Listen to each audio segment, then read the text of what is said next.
If within the second expression of Cancer we were concerned with taking guidance, in the third expression of Cancer we're concerned with claiming our own position, our own path, our own way of being. And we're in need, really, of having a device by which we can reduce the power of the guides over us. We needed them for a while, and now we actually need to reduce their importance. And when you want to reduce the importance of an authority figure, laughter is quite handy.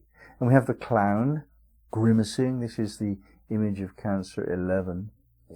The clown's job in society is to laugh in order, and to encourage laughter, in order to reduce stress and tensions which have arisen from the imposition of authority. And in fact, to laugh at authority figures to make them less godlike, more human, always pointing out their frailties.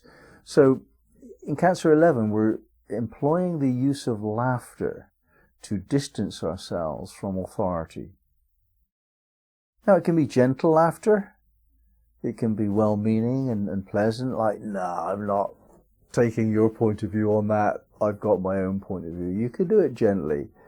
Or you can see that your authority figure was not what you thought. You can see that they're false. You can see it's a charlatan you've been following, and ridicule them in order to reduce their pomposity, if that's your choice. Whatever, you move forward to a position of a higher level of self-trust. If you refute your guide and you laugh at other ways, it's not only a particular person, it's just like, look at what some of these teachings have us try to believe, They're so absurd, some of the teachings from the scriptures, absurd. So they need to be pulled down. Now, when you do that, when you have the confidence to kind of look deeper, you can see what can't normally be seen, especially if you're looking for it. That's the thing. And here we have the Chinese woman.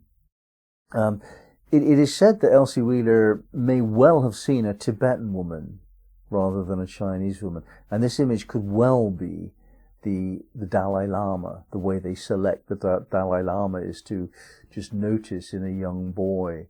If a Dalai Lama has died, then a young boy, a baby, will be found who's the reincarnation of the Dalai Lama. And this Chinese woman nursing the baby with a message is thought to be that. Whatever, I mean, the essential meaning within Cancer 12 is that we look for the highest in the people that we meet. So we're looking for the Dalai Lama in everyone we meet. In other words, their spiritual height, that the highest aspect of them that they know about is limited by the people that haven't recognized them. So we're recognizing people. We start to look for potential in people, spiritual potential, the exaltation of their beingness on a soul level. This is quite a profound thing, Cancer 12. And that puts us in Cancer 13 in a position of unusual trust in our own intuition. And that's enacted by will. When we trust ourselves, we don't need guides anymore. We've evolved our intuition. We see the best in people, and therefore they look for the best in us. And that whole equation of only wanting to live life when you're in relationship with people who are looking for the highest within you. If somebody wants to bring you down and laugh at you, no, I'm not having it. I'm looking for the highest in you. You look for the highest in me. That's the deal. Now, in Cancer 13, that strength of will that comes from that development is that's the thumb. The thumb is always an indicator of the strength of will. That's why the human species is the dominant species on the planet, because we've got a thumb, because we can make tools and require animals to serve us. And this is all about finding our place to stand, deciding where we want to be, what we want to be, who we want to be, how we want to be. You know, working all of this out and saying, I can feel myself to be a force to be reckoned with. Let's make that so. You know, let's just impose my will upon this situation. Quite a forceful statement, Cancer 13.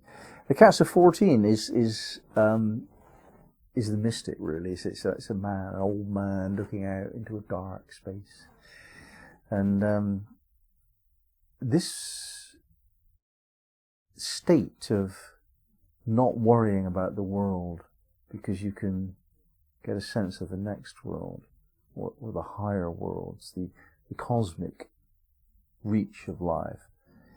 When you open your consciousness to reach into that spaciousness, it's not only through meditation into the dark cosmos and all that, it's also just noticing life and the interactions between people and the unspoken words, the meaning between the lines and so on. When you see that, you've reached the place that you wanted to with your will.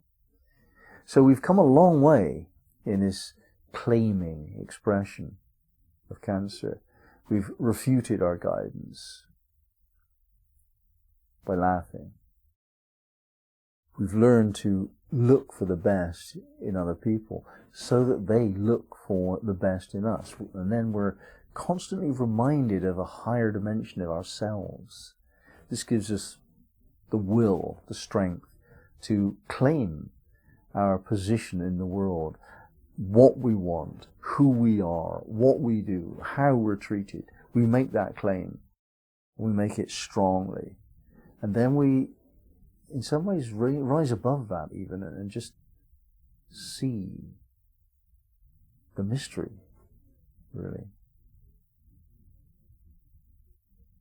Now in Cancer 15, it's just an image of celebration. And we must remember to celebrate our successes. There is a mystery associated with celebration. It's not only necessary to overcome the seduction of life by fasting, for example, but it's also very good to move into the feasting aspect of abundance in life. And to vibrate between those two is much more difficult than being fasting all your life or being into abundance all of your life. It's to do both. So here we have the appropriate use of feasting and celebration, and that is to mark an achievement. If you mark the achievement, you're saying to yourself, yeah, I did that. I have that now. I'm at that level now. And that goes into your psyche, and it tells you not to slip back to where you once were, to claim your new position. So we have this expression of Cancer. The third expression is claiming, making your mark. I am, I want, I can, I know. Making these kind of statements, and do that as gently or as forcefully as you like, but do it. Make your claim.